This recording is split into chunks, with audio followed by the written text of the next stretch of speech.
नमस्कार मंडळी. तर समृद्ध मराठी भाषेमध्ये विविध प्रकारच्या म्हणी आपण पाहिल्या. शरीराच्या विविध अंगांपासून तयार होणाऱ्या म्हणी बघूया. आज अंग घेऊया पाठ. तर वडिलांच्या अकस्मित निधनानंतर तिच्या पाठच्या भावाने तिची पाठ सोडली नाही.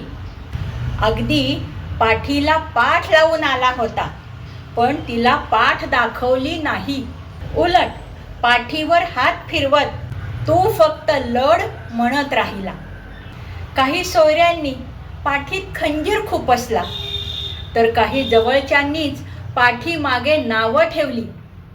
तिला खूप वाईट वाटले. एक वेळ ती म्हणली, पाठीत 2 गुद्दे मारा, पण पीठ पीचे चाहड्या करू नका.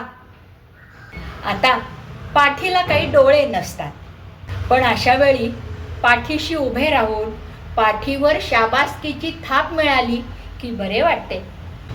असो, पूजा पाठ आणि कुलदेवतेचा पाठ करून मगच ती कामाला सुरुवात करत असे.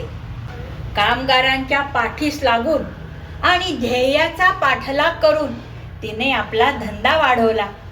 मंडळी, पाठीवरून होणाऱ्या ह्या म्हणी तुम्हाला आवडल्या तर मला लाईक, शेअर, सबस्क्राईब करा आणि हो, कॉमेंट करायला विसरू नका.